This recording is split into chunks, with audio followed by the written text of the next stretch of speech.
मित्रांनो नमस्ते।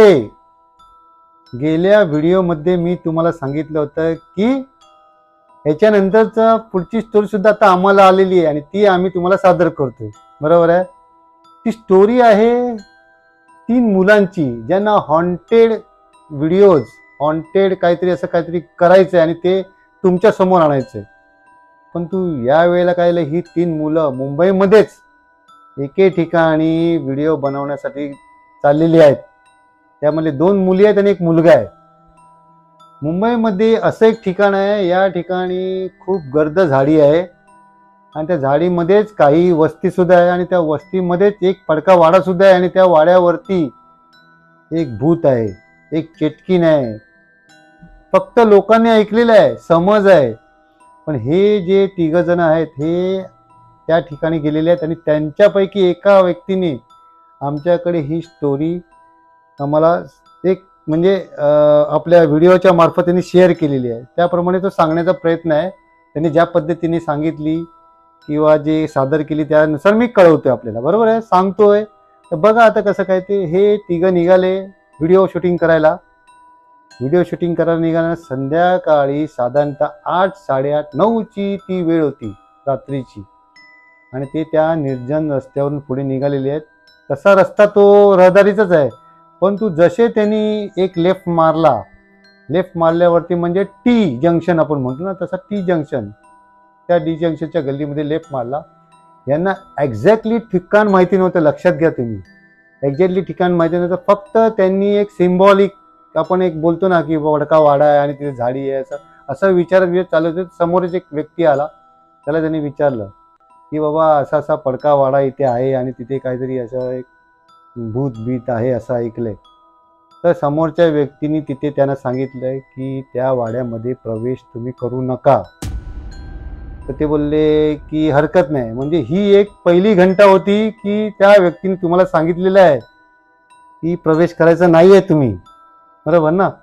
ते पुढे निघाले, तसेच त्यांनी मार्ग तर सांगितले, हे निघाले त्या दिशेने निघाले। तर पुढे गेल्यानंतर एक आपण म्हणतो ना की एक प्रकारे वातावरण तसं तयार झालं आणि यांना तो जसा वाडा जवळ यायला लागला तसं यांच्या 3घांचे मनात एक प्रकारे आपण म्हणतो ना रुखरुख लागणे किंवा एक प्रकार थोडं टेन्शन येणे, असे त्या 3घांचे याच्यात ते एकमेकांचे हात धरत चालले होते। दाखवत तर असे होते की काही होत नाही, परंतु आतून त्यांचं मनातून ते सगळं ते चालू होतं। जसं वाड्याच्या जे जवळपास पोहोचले तर तो झाडाची म्हणजे वाडा हा मध्ये होता आणि आजूबाजूने अशी झाडं होती। वाड्याचं गेट काही दिसत नव्हतं। लक्षात घ्या, वाड्याचं गेट दिसत नव्हतं, तिकडे झाडं बिडं, कारण की तिकडे साफसफाई वगैरे होत नव्हती। त्यामुळे तिकडचे ते आपण म्हणतो ना निर्मनुष्य जागेवरती असणे, एखादी जागा असणे म्हणजे कसं असतं ते वातावरण, म्हणजे तिथे कसं आपण म्हणतो की तिथे किडे मुंगी जे छोटी मोठी काय जे असतात, किडे मकोडे हे सगळे असतात, कोळ्यांची जाळी असतात, असं सगळं वातावरण होतं। आता बाहेरूनच शूटिंग करायची म्हटल्यानंतर काय असतं माहित आहे ना तुम्हाला, की त्यांनी लगेच आपला तो व्हिडिओ शूटिंगचा तो काढला बाहेर। काढल्यावरती सुरुवातीला दुसरी धोक्याची घंटा ही झाली की त्याच वेळेला झटकन दिशी तो वरती जो लॅम्प असतो व्हिडिओ शूटिंगचा, बरोबर, तो लॅम्पची लाईटच गेली। ही दुसरी घंटा होती की तुम्ही आतमध्ये प्रवेश करू नका, बरोबर ना। तरी त्यांनी हिंमतीने काहीतरी टेक्निकली कारण असेल असं समजून त्यांनी आतमध्ये प्रवेश करण्याचा प्रयत्न केला।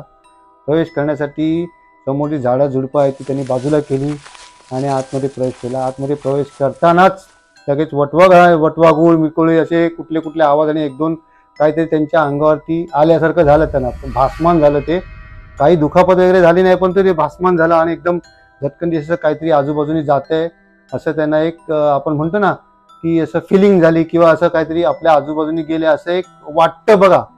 म्हणजे एखाद्या अशा भीतीदायक ठिकाणी घुसल्यानंतर असं होतंच आणि ते मनामध्ये ती चाहूल म्हणतो ना आपण, चाहूल या आपल्या ज्या ह्याचं जे नावच चाहूल आहे, ते चाहूल त्यांना लागली। आता दुसरी धोकाची घंटा ते आतमध्ये गेले। आतमध्ये गेल्यानंतर तिथे दरवाजा होता, दरवाजा एकदम जुनाट पद्धतीचा वाडा, पडका वाडा, जुनाट वाडा। तर त्यांनी तो दरवाजा ढकलला तर ते तेल वगैरे नसल्या कारणाने तुम्हाला माहिती आहे पिक्चर मध्ये ऐकता तुम्ही, आवाज आला. आवाज आल्यानंतर त्यांच्या मनामध्ये ते जुने लगेच विचार सुरू झाले की असं असं असतं, असं असं असतं. त्या आतमध्ये गेले तर आतमध्ये एक समोर एक अशी एक फ्रेम होती. तर त्यांच्या ते तो हे तर चालतच नव्हतं ना कॅमेरा, तर त्यांनी मोबाईल काढला आणि मोबाईलवरती मारला तर त्या फ्रेममध्ये एक लेडीज होती. ती अशी बघत होती असं दिसलं आणि अचानक त्या फ्रेममधून ती गायब झाली आणि ती समोर आली. झटकन दिशी यांच्या समोर आली आणि ती साक्षात ती समोर आली आणि तेवढ्यातच ती गायब पण झाली त्या क्षणाला. मग हे समजून गेले आता ही तिसरी घंटा होती, लक्षात घ्या तिसरी घंटा होती की इथे काहीतरी आहे, तर इथे आपण स्टॉप व्हायला पाहिजे होतं त्या मुलांनी, पण ते झालेले नाही आहेत. त्यांनी एकमेकांचा हात धरून चला जाऊया म्हणून. आता त्यांनी काय केलं, मुलांनी काय केलं, मुलांनी त्या दोन्ही मुलींना खाली ठेवलं आणि ते आता त्या तिथे खाली ठेवल्यानंतर वरती लेफ्ट साईडनं एक दादर होता, त्या दादराने ते वरती जायला लागला मुलगा तो घेऊन. हिच्याकडे पण मोबाईल होता, हिने पण मोबाईलची लाईट लावली होता, पण लाईटीमध्ये सुद्धा त्यांना असं म्हणजे काहीतरी आजूबाजूला आहे, काहीतरी वावरतंय आणि आपल्या आजूबाजूने एक शक्ती, अदृश्य शक्ती अशी आजूबाजूनी येते, त्यांना अशी टच करते. तर त्यांच्या सगळ्यांच्या अंगावरती काटा आला होता. तरी पण ते हिंमत करून, कारण काय शूटिंग करायचे ना, तर ते हिंमत करतच होते ना, त्या हिंमतीने ते पुढे पुढे जात होते, कारण काय भारावून गेले होते त्या विचारांनी. मग त्यांनी तसं आतमध्ये जसं जसं आतमध्ये इकडे तिकडे फिरायला लागले, तर खाली 2-3 रूम होत्या, तर 2-3 रूम मध्ये पण घुसले ते. पण तिथे सुद्धा त्यांना असे काही वेगवेगळे अशा काय घटना जाणवल्या थोड्याफार.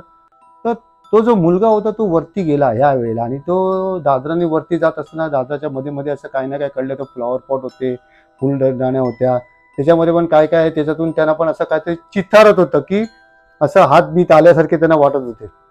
पण तसं काही न करता तो वरती गेला मुलगा. तो वरती गेल्यावरती ती जी फोटोतली बाई ती साक्षात त्याच्या समोर आली पटकन. ती हा घाबरला एकदम, मने ओरडायला लागल्यावरती त्याच वेळेला काय झालं की त्याच्या बाजूला एक मुलगी आहे असं त्याला दिसलं.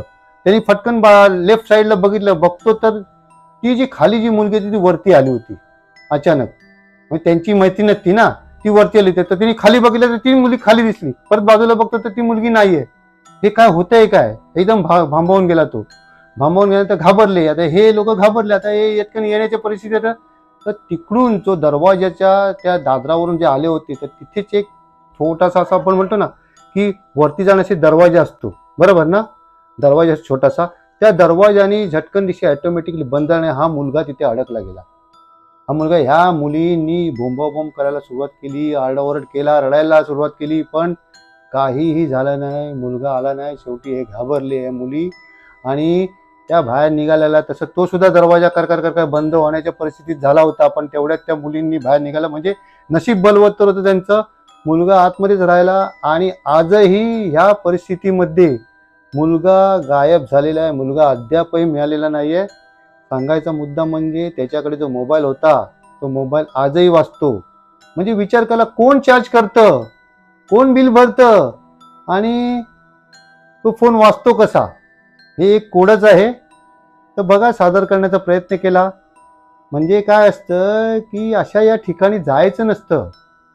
आपल्याला कितीही काही वाटत असेल ना, तर आपल्याकडे ती शक्ती सुद्धा काम करायला पाहिजे. तर त्या बाजूचं आपण बोललो ना, आवरण आपण तयार केलं पाहिजे आपल्या भोवती. म्हणजे एक दैवी देवतांचं, हनुमानाचा जप केला पाहिजे. श्रीराम जय राम जय जय राम, रघुपती राघव राजाराम पतित पावन, हे महामृत्युंजय जप हे जर का आपल्या बरोबर असेल तर काही होत नसतं. जर ह्यांची तुम्ही काय आराधना नसेल केली, पूजा अर्चा विसर्जन करत नसतील, तर हे तुमचं सगळं हे आहे. कारण काय, ती शक्ती आहे. जशी चांगली शक्ती आहे तशी वाईट शक्ती सुद्धा आहे, बरोबर ना. तर हे तुम्ही मान्य करायला पाहिजे आणि त्यानुसार तुम्ही चालायला पाहिजे. जय श्रीराम बोलतो आणि गोष्ट इथेच संपवतो. पुढची स्टोरी पुन्हा अजून देऊया, पण दुसऱ्या कोणी दिलेल्या त्या स्टोरीला जी मजा असते, जी एन्जॉय असतो, जो भीतीचा थरार असतो, तो दुसरे कोण सांगतील तर मजा आहे. तर जास्तीत जास्त लोकांनी या चॅनलला लाईक करा, सबस्क्राईब करा आणि आमच्याकडे स्टोऱ्या पाठवा आणि आम्हाला बोलवून घ्या. Thank you very much. तुम्हाला असे आणखीन व्हिडिओ पाहायचे असतील तर आपल्या चाहूल यूट्यूब चॅनलला सबस्क्राईब करा.